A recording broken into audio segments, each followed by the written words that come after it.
Halo, selamat pagi. Hari ini kita akan belajar tentang idea utama dan idea sampingan. Okey, sebelum tu buka buku teks tahun 3, muka surat 72 pada petikan membimbing rakan. Okey, dalam ini dia dah warnakan idea utama berwarna hijau dan idea sampingan berwarna merah jambu. Baik, sebelum kita pergi lebih lanjut mengenai petikan, jadi cikgu akan ajar dahulu apa itu idea utama dan idea sampingan. Baiklah, idea utama dan idea sampingan.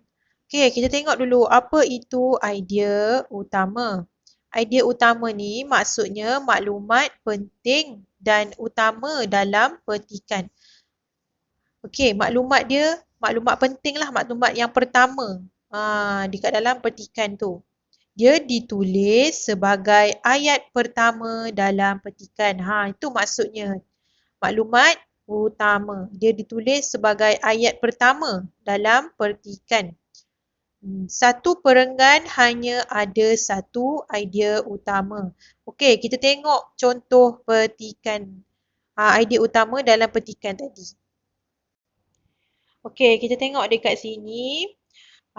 Idea utama yang berwarna hijau. Bekerjasama untuk berjaya. Okey, ini adalah idea utama sebab dia duduk di ayat yang pertama dalam petikan. Tengok bekerjasama untuk berjaya. Dia duduk di atas sekali, di ayat yang mula-mula sekali. Okey, jadi itu maksudnya dia adalah idea utama. Dan biasanya dalam petikan ada satu sahaja idea utama. Okey, cuba tengok perenggan pertama ni. Ni. Dalam ni ada satu sahaja idea utama, iaitu bekerjasama untuk berjaya. Okey. Kalau kita tengok dekat perenggan yang kedua, yang ini, perenggan kedua. Okey, di sini juga ada satu idea utama, iaitu mengulang kaji pelajaran matematik. Okey, dia duduk di ayat yang pertama. Ni ayat pertama. Pada ni sampai dekat matematik adalah ayat pertama. Dan idea utama iaitu mengulang kaji pelajaran matematik, dia duduk dekat ayat yang pertama. Okey, itu adalah tentang idea utama. Okey, kita tengok pula tentang idea sampingan. Okey, idea sampingan. Idea sampingan untuk menghuraikan idea utama. Okey, contohnya bekerjasama untuk berjaya ni idea utama. Jadi dia punya huraian dia terletak di ayat seterusnya. Okey, iaitu ingin pandai. Ini adalah huraian pada idea utama. Mereka bekerjasama untuk berjaya sebab apa? Sebab ingin pandai. Okey, kita tengok lagi poin kedua bagi idea sampingan. Okey, idea sampingan dia terletak selepas idea utama. Macam tadi, dia terletak di ayat yang kedua. Terdapat satu atau lebih idea utama dalam satu perenggan. Maksudnya boleh ada 2, 3 ada idea sampingan. Dia menghuraikan contoh, sebab, kesan atau akibat daripada idea utama. Okey, kita tengok ayat ini. Tengok contoh perenggan yang pertama. Bekerjasama untuk berjaya idea yang utama. Idea yang sampingan dia terletak di ayat yang kedua selepas ayat idea utama. Okey, ni Hanif sampai dekat pelajaran. Ini adalah ayat 1. Okey, ayat 1 dia ada idea utama.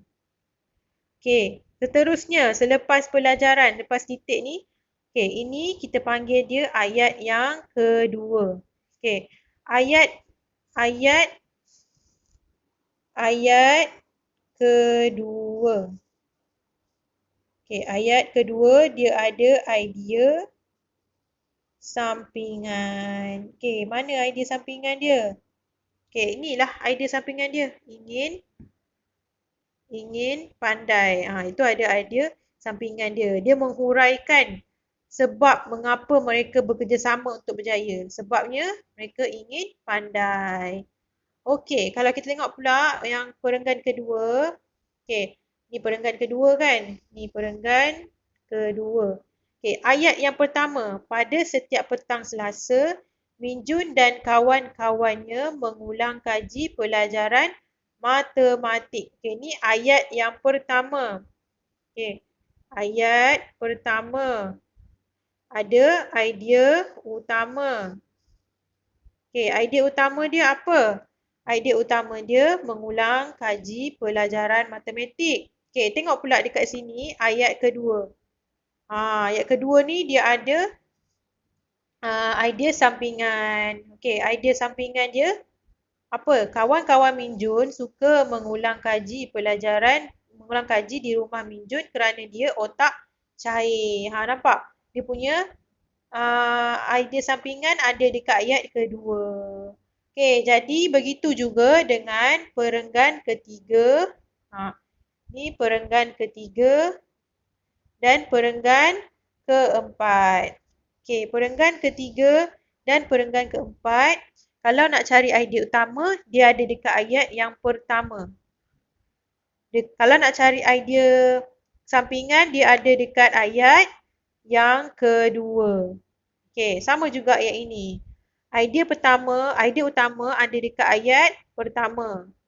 Dan idea sampingan ada dekat yang kedua. Okey, macam tu je kamu nak cari idea sampingan dan idea utama.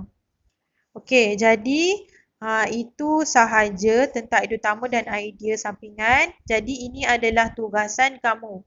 Kamu kena buat tulis hari, tarikh dan tajuk. Kemudian buat kotak dua macam ni. Idea utama, idea sampingan. Okey, yang pertama dengan yang kedua, dia dah bagi tadi. Ni, satu, bekerjasama untuk berjaya. Idea sampingan dia ingin pandai. Okey, ni nombor satu. Nombor dua pun dah bagi, mengulang kaji pelajaran matematik, otak cair. Okey, ni. Perenggan kedua dia dah bagi. Okey, kamu kena cari untuk perenggan ketiga dengan perenggan keempat. Ni nombor 3 dan 4. Cari idea utama dan idea sampingan dia. Okey, macam cikgu cakap tadi, cara nak carinya adalah dengan idea utama dekat ayat yang pertama. Okey, idea sampingan dekat ayat yang kedua. Cari jawapan dekat situ sahaja. Okey, kalau tak faham nak buat macam mana, boleh tanya cikgu. Okey, kalau salah tak apa. Yang penting kamu cuba buat dan hantar untuk cikgu semak. Okey, itu sahaja. Sekian, terima kasih.